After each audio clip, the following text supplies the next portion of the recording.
Hey everybody, welcome back to the Safe Haven Valley Workbench. Today's just a quick update on what we're doing here.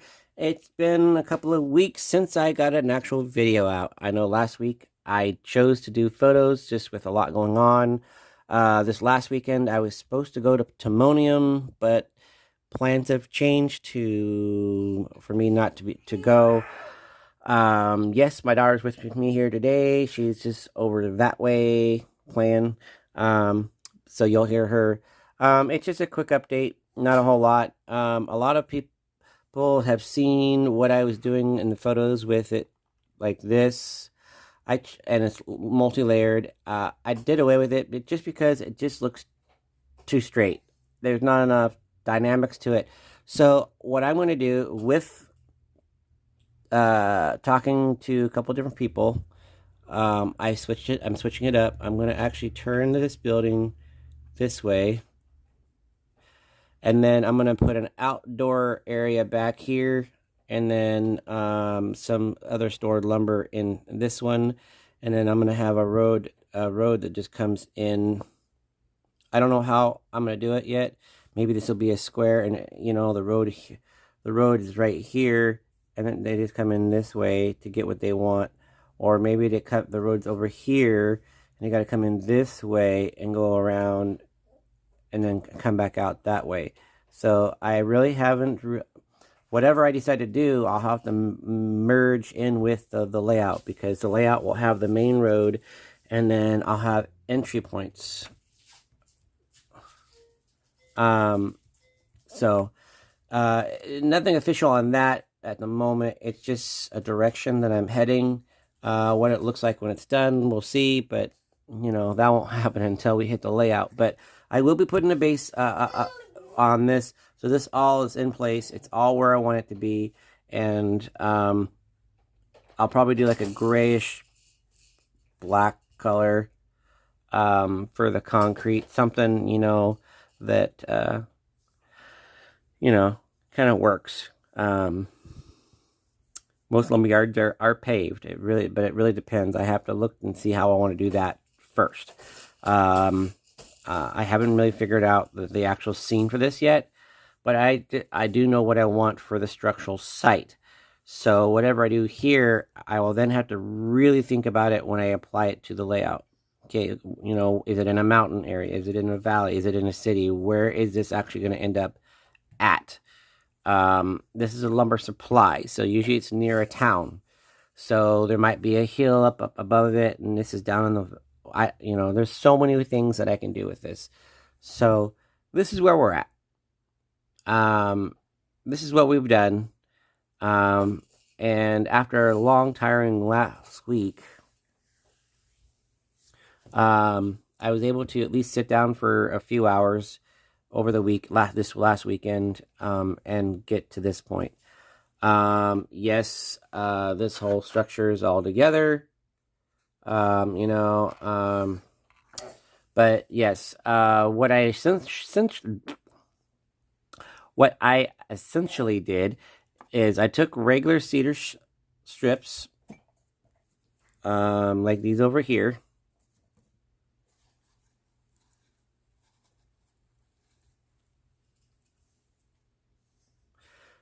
And I made cedar shakes out of cedar cigar roll wrap.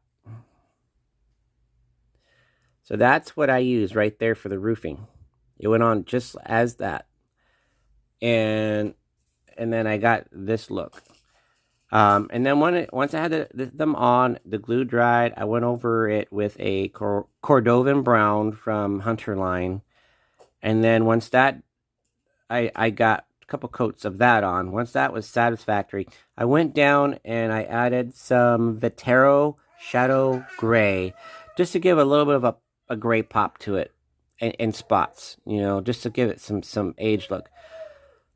And then down here, what I did is I decided to do an outside area. And so I took this wall, which did not have anything open on it. I opened it up, put a door on it, as you've seen. Right there. There's my door. And then I made a cover area to go here, so maybe they can pull up and get loaded up or whatever the case may be. And then I had built a second one. I says, let's extend it out. I was thinking about doing it this way, but then it just looked too tacky, too straight, not enough dimensional look to it. So instead of doing that, I'm going to turn it this way.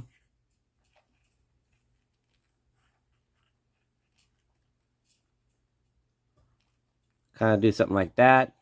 And then this will be a lumber storage, and then there'll be a lumber storage here.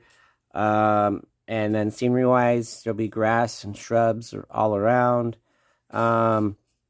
You know, who knows what I'll add. Maybe a couple down rotting logs. You never know. But that's kind of what my directional view of this thing, and it's coming along. It's not gonna be perfect, but it will come along, and all that good stuff. So anyway, that's the update. Don't want to keep you guys too long. There's more to do in this. I do have some how-to videos. I at least have one ready to go. I am going to be doing my take on the application of tar paper in a different aspect. So, yes, I have N-scale tar paper rolls already made. And I am going to show you how I install them. Or I'm going to install them to show a look that we don't always model. I've seen a few out there, but, you know, it's kind of a neat thing. So I'm working on prepping that whole thing to kind of show you a kind of a neat look. So tar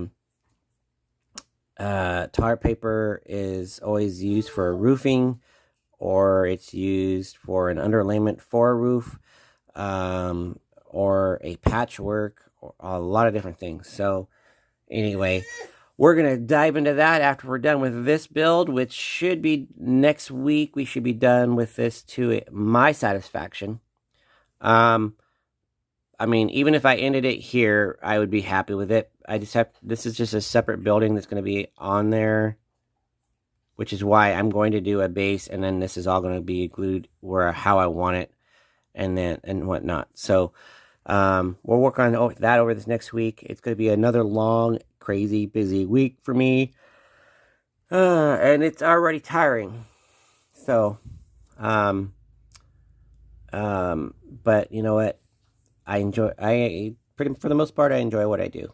You know, and for those who don't know what I do, I cut brick. Yes, I work at a brick factory, and I do decorative brick cutting. So, with that, I wish you all well. I hope you all had a great weekend. Have a great week wherever you are. Just remember, we are going into the holiday season with Halloween coming up.